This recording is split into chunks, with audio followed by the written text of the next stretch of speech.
देखते हैं कि जो हमने यहाँ पे ऑसिलेटरी मोशन या सिंपल हार्मोनिक मोशन पढ़े उसको पहचानने का तरीका भी हम लोग सीख चुके हैं। अब इसको हम प्रूव करके देखते हैं कि आखिर में हम जब कोई सिंपल हार्मोनिक मोशन को क्या करते हैं, आइडेंटिफाई करते हैं, तो उसको आइडेंटिफाई करने के बाद में अगर हम उसका रिलेशन बनाना चाहें तो किस तरह से हमको वो रिलेशन देता है, किस तरह से मैथमेटिकल रिलेशन प्रूव हम लोग करते हैं।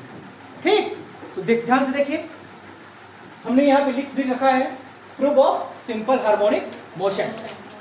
Late Q is making a circular motion. ये Q आपका क्या है, बॉडी है, कोई क्या है, बॉडी है, वो क्या बना रहा है, सर्कुलर मोशन बना रहा है इस डायरेक्शन में, ये चक्कर लगा रहा है और सर्कुलर मोशन बना रहा है। Q से मतलब Q इस पॉइंट से चलना शुरू किया, या मान के चलिए कि Q क्या है, यहाँ पे पॉइंट है, यहाँ पे ये ऑब्जेक्ट है, ऑब्जेक्ट चलते चलते फिर से पॉइंट Q पे पहुंचे तो क्या किया, सर्कुलर पाथ बनाया, यही चीज लिखा हुआ है। Let Q is making a circular motion with uniform angular velocity. किस वेलोसिटी के साथ में मूव कर रहा है, यूनिफॉर्म एंगुलर वेलोसिटी के साथ में मूव कर रहा है। यहां से यहां पहुंचने में इसको कितना समय लगा, t समय लगा, और ये वेलोसिटी जो किया उस वेलोसिटी को हम क्या नाम दिए, ओमेगा। तो यहाँ पे क्या बना, ये एक एंगल बना, किसके लिए, किसके चलते बना, एंगुलर वेलोसिटी के चलते बना, एंगुलर वेलोसिटी के चलते, ओमेगा के चलते बना।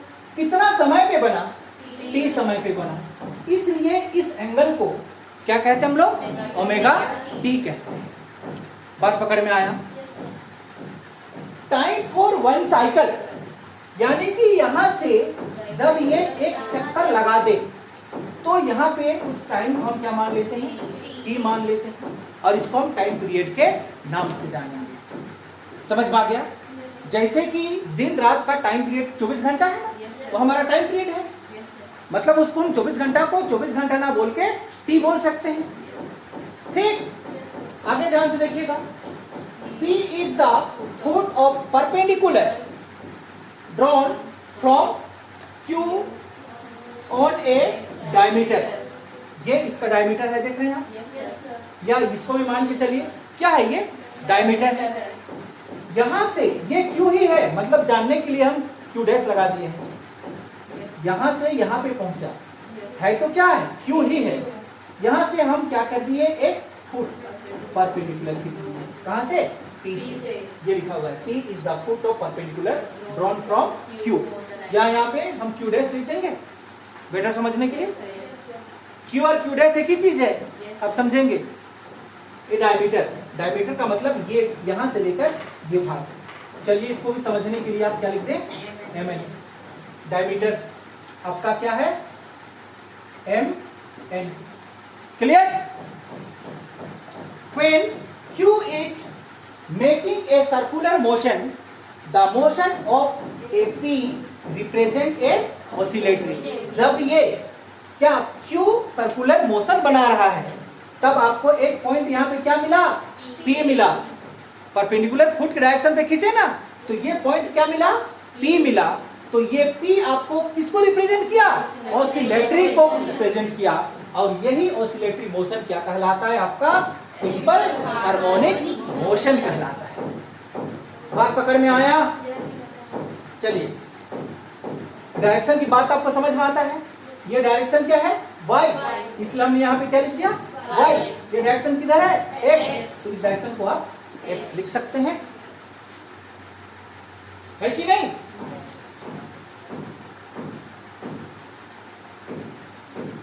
थोड़ी सी और जानकारी, ये ध्यान दीजिएगा कि जैसे जैसे ऑब्जेक्ट हमारा आगे की ऊपर की ओर बढ़ रहा है, एक बार फिर से बताते हैं, ऑब्जेक्ट यहाँ पे है तो पॉइंट आपका P यहाँ पे मिलेगा। ऑब्जेक्ट आगे बढ़ा, यहाँ पे गया तो पॉइंट यहाँ पे मिला। ऑब्जेक्ट यहाँ पे बढ़ेगा तो आपको पॉइंट यहाँ पे मिलेगा। तो ये भाग आपको दिखाई दे रहा है, ये भाग, ये आपका एम्पलीट्यूड कहलाता है। क्या कहलाता है, एम्पलीट्यूड कहलाता है। मीन पोजीशन से ऑब्जेक्ट का हाइट क्या कहलाता है? एम्पलीट्यूड कहलाता है। एम्पलीट्यूड को हम रिप्रेजेंट किससे करेंगे? ए से। ये यानी कि एम्पलीट्यूड। चलिए आपको समझाने के लिए हम यहाँ पे इसका प्रयोग करेंगे तो ज्यादा अच्छा समझेगी। ठीक, यहां से ये भाग को देखिए, ये वाला भाग, यहां से ऊपर पॉजिटिव, यहां से इधर नेगेटिव, है कि नहीं? तो ये आपका पॉजिटिव हुआ और ये वाला भाग क्या हो गया? नेगेटिव। बात पकड़ में आया? पकड़ पाई बात? तो यहां से ये जो हाइट आपको दिखाई देता है, यही तो हाइट है, ये वाला हाइट, यही हाइट आपका क्या कहलाता है? एम्पलीट्यूड कहलाता है। अगर ऑब्जेक्ट यहां पे है तो इसका एम्पलीट्यूड इतना है, जैसे आगे बढ़ा इसका एम्पलीट्यूड और बढ़ते गया, फिर एम्पलीट्यूड क्या होगा? घटते जाएगा, मैक्सिमम के बाद में और क्या होते जाएगा? घटते जाएगा, फिर नेगेटिव की ओर आएगा। देखिए यहां भी वही कहानी बनेगी। बात पकड़ में आया? एम्पलीट्यूड चलो बन गया। Therefore A is the क्या है? एम्पलीट्यूड। किसको कहते हैं? Maximum displacement either side from mean position. Either side क्यों? क्योंकि आप किधर भी लीजिए, यहां भी, इधर भी लेंगे तब भी आपको मिलेगा, इधर भी लेंगे तब भी मिलेगा, इसलिए किसी और लेंगे आपको क्या मिलेगा? Maximum displacement. और जहां पे मैक्सिमम डिस्प्लेसमेंट मिलेगा वही आपका क्या कहलाएगा? एम्पलीट्यूड कहलाएगा, है कि नहीं? यहां पे इस डायरेक्शन पे जब Q इस पॉइंट पे पहुंचेगा तो इसका मैक्सिमम एम्पलीट्यूड होगा कि नहीं होगा? नहीं समझ पाई? मान के चलिए अभी ये इस पॉइंट पे है ऑब्जेक्ट, ये P, तो यहां से मीन पोजीशन से 4 सेंटीमीटर, जब यहां पे पहुंचेगा तो 5 सेंटीमीटर, तो 5 सेंटीमीटर के बाद में बढ़ेगा क्या? फिर वो घटना शुरू होगा। इसीलिए तो वो ऑसिलेटरी है कि जहां से 0 से शुरू हुआ था वहां से बढ़ा, फिर वहां से फिर कहां पे आया? 0 पे, फिर नेगेटिव, मैक्सिमम, फिर 0, फिर बढ़ रहा है इस तरह से। क्लियर? मेन पोजीशन क्लियर हो गई बात? यहां पे आपका एक एंगल बना हुआ है, कौन सा एंगल? Omega T. तो क्या उस ओमेगा टी के बदले में आप साइन ओमेगा टी लिख सकते हैं? साइन थीटा, थीटा की जगह में क्या? Omega T. ओमेगा टी कहां से आया पता चला? ओमेगा क्या है आपका? एंगुलर वेलोसिटी, और समय के साथ में एंगल बना, इसलिए उस एंगल का नाम क्या पड़ा? ओमेगा टी पड़ा। क्लियर? तो omega t equal to P by H नहीं होता है? Perpendicular by hypotenuse. इमेजिनरी, इसको हम एक लाइन ड्रॉ करते हैं यहां, देखिए ये पॉइंट मिला, क्या नाम दे दे इसको? N दिए हैं, N भी दिए हैं, क्या नाम दे? चलेगा? N डैश हो गया? चलिए ध्यान दीजिए, आपको ट्राइंगल्स दिखाई दिया? नहीं दिखाई दिया? कौन सा ट्राइंगल की बात करेंगे अभी हम लोग? O Q dash N dash. ध्यान से देखिएगा, Q डैश N डैश आपका OP के बराबर है, नहीं है? तो बताइए यहाँ पे कौन परपेंडिकुलर और कौन बेस? हाँ? QN? QN है या Q डैश N डैश है?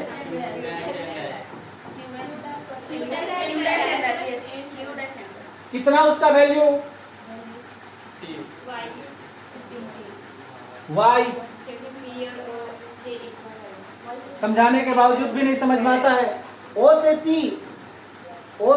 P equal to N dash Q dash है, ओ से पी वाई, तो एन डैश क्यू डैश नहीं आया समझ में? आया। बाई हाइपोटेनस, ये देखिए ये क्या आपका किसको दिखाया? एम्पलीट्यूड को। हाइट को दिखाया कि नहीं दिखाया? हमने क्या लिखा है यहाँ पे? Maximum displacement either side from the main position. किसको दिखाया ये? एम्पलीट्यूड को। एच किसको दिखाया? एम्पलीट्यूड को। एम्पलीट्यूड के लिए बात पकड़ में आया? अब इसको सिंपल फॉर्म में कीजिए, sine omega t equal to y by a मिला, मिलेगा कि नहीं? मिलेगा। तो y equal to a sine omega t हो गया। हम किसके रेस्पेक्ट में निकाले? y। अगर हम चाहे तो x में निकाल सकते हैं, नहीं निकाल सकते हैं? चलिए ध्यान से देखिएगा, अगर हम किसमें निकालना चाहें x में, तो y की जगह में क्या लिख सकते हैं? x। एम्पलीट्यूड तो हमारा ज्यों का त्यों रहेगा, बदलने वाला नहीं है। बदलेगा क्या? चलिए और थोड़ा सी बातें और समझ लीजिए आप, ध्यान से देखिए कि यहाँ पे एम्पलीट्यूड यहाँ है, देख रहे हैं? जब इसका एम्पलीट्यूड x डायरेक्शन का एम्पलीट्यूड बढ़ेगा तो y डायरेक्शन का एम्पलीट्यूड को घटना होगा। बात पकड़ में आ रहा है? फिगर हम सेपरेट फिगर बनाते हैं, यहाँ पे छोटा सा देखिए, ठीक?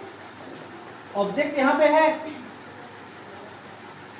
मूव कर रहा है, बोलिए इसका परपेंडिकुलर ड्रॉ कीजिए।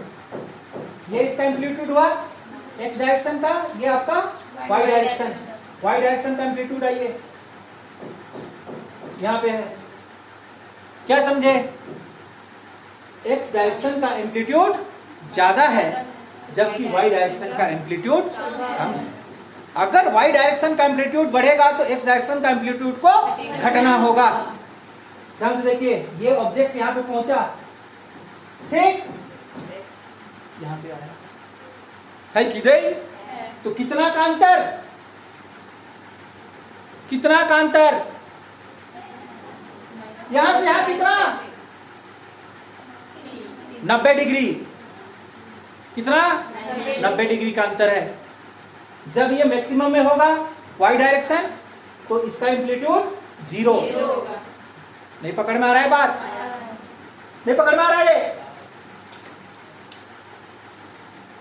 ये मान के चलिए कि y डायरेक्शन का y में ऑब्जेक्ट यहां पे है, तो y डायरेक्शन का एम्पलीट्यूड आपका मैक्सिमम हुआ, तो x डायरेक्शन का एम्पलीट्यूड कितना?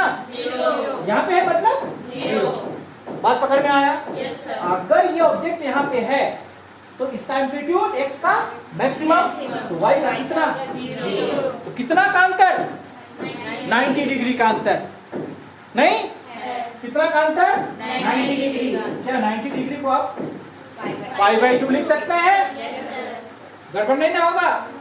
तो x का अगर हम लिखना चाहें, y तो हमने लिखा y equal to a sine omega t, अगर हम x डायरेक्शन लिखना चाहें तो क्या लिख सकते हैं? a कोस ओमेगा t लिखेंगे। ये मैक्सिमम होगा तो उस समय वो 0 होगा, ये मैक्सिमम होगा तो ये 0 होगा।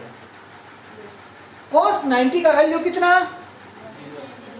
कोस 90 का वैल्यू, कोस 90 का वैल्यू क्या डालेंगे हम? 0। तो ये टोटली x का वैल्यू क्या आएगा? 0। अगर हम यही 90 का वैल्यू यहाँ डालेंगे तो ये क्या आएगा? 1, यानी कि मैक्सिमम आएगा। बात पकड़ में आया? नहीं समझ पाई? इसमें 0 डाल के देखो, 0 उस समय ये मैक्सिमम। बात पकड़ में आया? इसलिए इस तरह से इस टर्मिनोलॉजी को लिखा जाता है। y लिखेंगे तो a sin omega t, x लिखेंगे तो a cos ओमेगा t। ये x और y कहाँ का नंबरिंग, ये मतलब वैल्यू है, समझ में आया? कि हमने इस डायरेक्शन को उठाया, अगर हम इस डायरेक्शन को उठाएंगे तो x होगा ना। समझ पाई बात को? जल्दी से नोट डाउन करो। हो गया? चलिए, therefore फेज डिफरेंस कितना?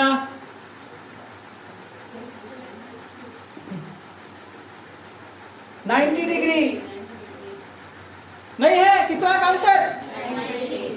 फेज का मतलब सबसे पहले समझो, फेज का मतलब होता है एंगल। फेज का क्या मतलब? एंगल। तो एंगल का कितना अंतर है यहाँ पे? 90 डिग्री का। वो 90 तो एक जीरो, एक जीरो तो एक 90, तो अंतर 90 डिग्री का हुआ। फेज डिफरेंस 90 डिग्री और π/2। बात पकड़ में आया?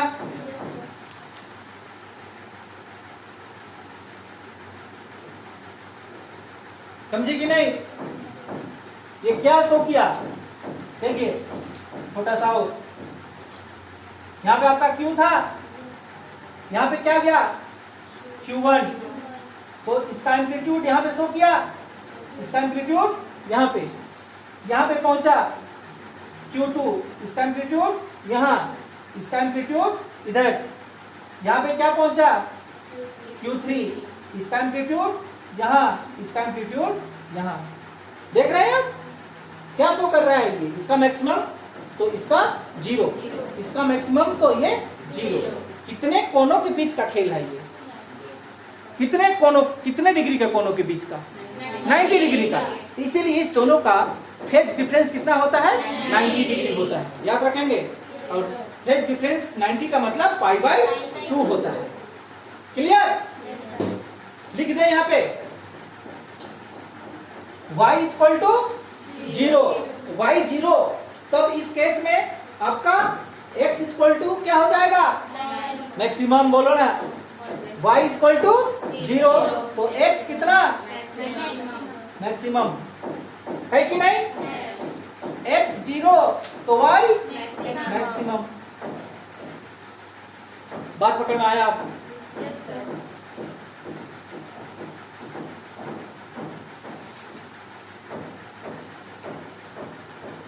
डाउट नहीं है ना कहीं पे? चलिए और थोड़ा सा हम टर्मिनोलॉजी सीखेंगे ताकि आपको आगे चल के दिक्कत ना हो। ये एक इम्पोर्टेंट हम लोग के लिए टॉपिक बन जाता है कि फेज किसको कहते हैं, फेज की आवश्यकता हमको क्यों होती है, फेज डिफरेंस क्या है, ये हमको जानना बहुत जरूरी है। तो सबसे पहले हम शुरू करते हैं फेज से। फेज का मतलब ही क्या होता है? एंगल। समझ में आ गया? फेज का मतलब क्या होता है? एंगल होता है।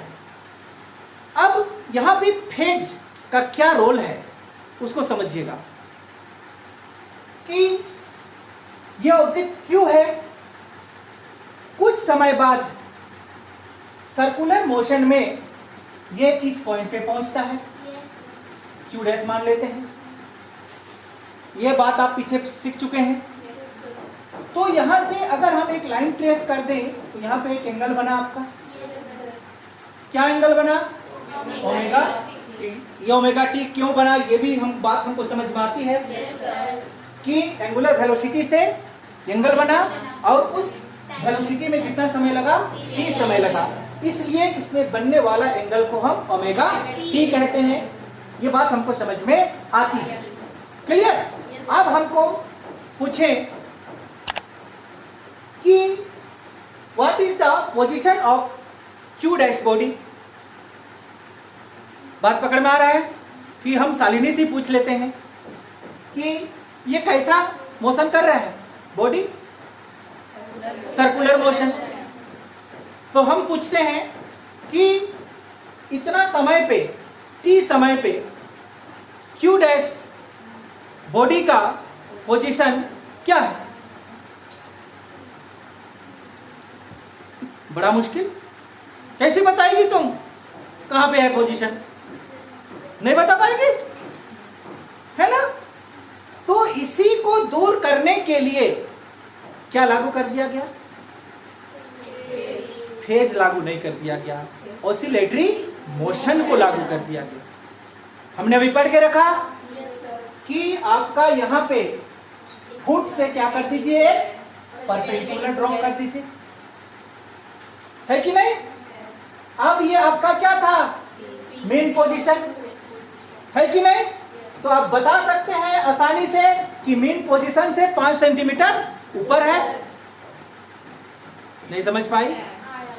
इसका पोजीशन कहाँ है अभी? मीन पोजीशन से 5 सेंटीमीटर ऊपर है।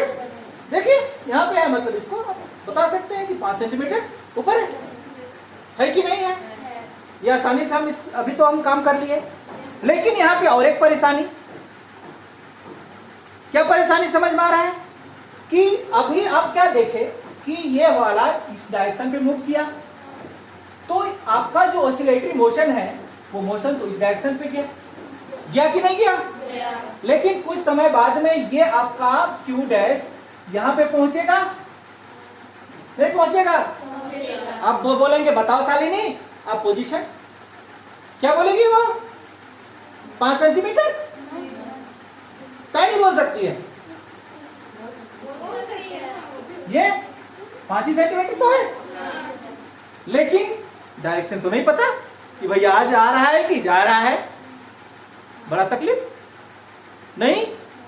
यहां से तो आपने बताया कि वो ऊपर की ओर जा रहा था तब 5 सेंटीमीटर है, अब उधर आया तो 5 सेंटीमीटर तो है, लेकिन किधर से है? आने वाला में है कि जाने वाला में है? नहीं दिक्कत है? बहुत दिक्कत है। आप नहीं बता सकते इक्विवेलेंट पोजीशन। बात समझ में आया? देखिए ये देखिए, है तो दोनों 5 सेंटीमीटर पे है, लेकिन ये वाला यहां था तब ये उस डायरेक्शन पे जा रहा था आपका ऑसिलेटरी मोशन। अब इधर आया, ये है तो किधर? 5 सेंटीमीटर पे, लेकिन अब ये नीचे है कि नहीं? आप नहीं बता सकते हैं इसे कि परपेंडिकुलर लाइन ड्रॉ करके। इसीलिए इस प्रॉब्लम को दूर करने के लिए फेज लागू कर दिया गया। क्या लागू कर दिया गया? फेज लागू कर दिया गया। फेज का मतलब एंगल। बात समझ में आया कि ये यहां से जब आपका ऑब्जेक्ट यहां पे था, P फुट पे हमने परपेंडिकुलर लाइन ड्रॉ किया था, 5 सेंटीमीटर हमको पता चला, तो यहाँ पे एंगल भी तो बना था। कितना? मान के चलिए एंगल हम इसको मान लेते हैं 60 डिग्री। अब ये ऑब्जेक्ट यहाँ पे पहुंचा तो यहाँ फिर से एक एंगल बना, बना कि नहीं बना? अब एक बात कंफर्म हुआ कि वो जो एंगल बना वो 60 डिग्री तो नहीं हो सकता है। क्या हो सकता है? 60 डिग्री 120 हो सकता है, 110 हो सकता है, 125 हो सकता है, लेकिन इतना है कि 60 डिग्री नहीं होगा। तो अब हमको पता चल गया है कि नहीं कि वो आ रहा है कि जा रहा है। किससे? एंगल से। बात पकड़ में आई? बात यहां से यहां तक गया मतलब 90 डिग्री। अब इधर से 90 डिग्री से क्रॉस हुआ मतलब वो गिरने लगा। फिर यहां से फिर 90 डिग्री में क्रॉस किया मतलब नेगेटिव बढ़ने लगा। फिर यहां से और इधर गया तो नेगेटिव घटने लगा। तो यह होता है फेज। फेज किसको बताता है? एंगल। एंगल को बताता है। फेज का मतलब ही एंगल होता है। हाँ, लिखिएगा phase. Phase provide more information about P। बात पता चला? Phase provide more information about P। Phase provide more, या फुल भी लिख सकते हैं। चलिए हम यहाँ पे फुल्ली लिख देते हैं। हाँ, इंफॉर्मेशन अबाउट P। P के बारे में पूरा पूरा जानकारी देता है। कौन? फेज। नहीं देता है कि किधर से जा रहा है, किधर से आ रहा है, सब जानकारी देता है। इसी को कहते हैं हम लोग फेज। बात पकड़ में आया?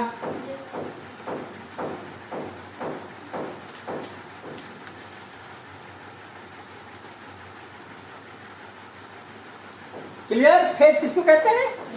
एक ही लाइन में लिखिएगा, what do you mean by the phase. अगर क्वेश्चन पूछा तो क्या लिखना? ये फिगर बनाना नहीं सकेगी फिगर बनाने? और क्या लिखेगी? फेज प्रोवाइड मोर या फुल्ली इंफॉर्मेशन अबाउट पी। यही पी पूरी तरह से इंफॉर्मेशन दे देता है कि कहां पर है, किधर जा रहा है, किधर आ रहा है। ऑसिलेटरी मोशन है कि नहीं? यहाँ पे ऑसिलेटरी मोशन का क्या मतलब कि इक्वल इंटरवल ऑफ टाइम में टू एंड फ्रो होता है, आगे और पीछे होता है। तो ये फेज आगे और पीछे को बताएगा, इक्वरेट, ये आगे क्यों जा रहा है कि पीछे क्यों रहा है। बात पकड़ में आया? चलो दूसरा पॉइंट, ये तो हम यहां से उठाए थे जीरो से, यहां से चलना शुरू किया था कौन? ऑब्जेक्ट। अगर एज्यूम करते हैं ऑब्जेक्ट यहां से ना चल के यहां से चलना शुरू किए, ऐसा तो नहीं है कि कोई गोल गोल घूम रहा है तो अब तक जीरो पोजीशन से ही शुरू करे, कहीं से भी शुरू कर सकता है, नहीं शुरू कर सकता है। मान के चलिए कि यहां से आपका ऑब्जेक्ट चलना शुरू किया, तब क्या होगा बताओ? क्या होगा? यहां से चलना शुरू किया, ये देखिए है कि नहीं? यहां से चलते चलते यहां पहुंचा, इसको हम क्यू डैश मान लेते हैं। ये कितना एंगल बना? ओमेगा। ये नेगेटिव है, फाई, ठीक? कितना? फाई। कुछ समय बाद में ये यहां पे पहुंचा, देखिए यहां, तो यहां से ये पूरा एंगल कितना?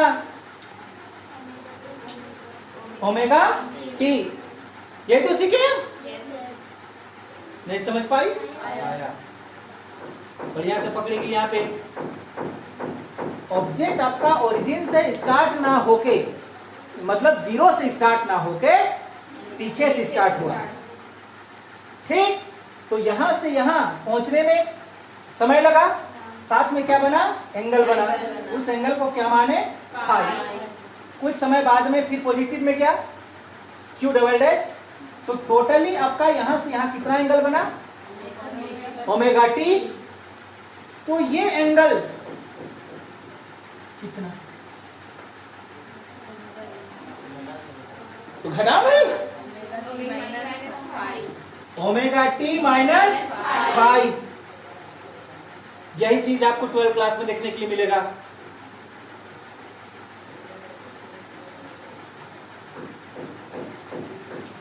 बात पकड़ में आया? इस केस का सिंपल हार्मोनिक मोशन का equation y equal to a sine omega t minus five. ये माइनस किसको दिखाया? कि हमारा जो ऑब्जेक्ट है वो नेगेटिव की ओर से शुरू किया चलना। ये देखिए, ये भाग दिखाई देता, ये ऊपर का प्लस, नीचे का माइनस। इसी को तो हम ऐसे बनाते हैं। ये देखिए, ये ऊपर वाला प्लस, इधर वाला माइनस। ये माइनस किसको दिखाया? ऑब्जेक्ट हमारा कहां से शुरू किया चलना? नेगेटिव ओरिजिन, नेगेटिव पार्ट्स की ओर से शुरू किया। बात पकड़ में आया? तीसरा नंबर आइए, मान के चलिए ऑब्जेक्ट आपका यहां से चलना शुरू किया, ओरिजिन तो आपका ये है कि नहीं है? हम क्या बोलना चाह रहे हैं? पकड़ में आ रहा है तुमको? ओरिजिन तो ये है, ऑब्जेक्ट हमारा यहां से चलना शुरू किया, कितना एंगल? हाई। हाई एंगल बना आगे, हाई एंगल से पीछे से चलना शुरू किया, फाई एंगल से आगे से चलना शुरू किया। नहीं समझ में आया? आया। कुछ समय बाद में ये ऑब्जेक्ट कहां पहुंचा? यहां फाई डैश। ये देखिए,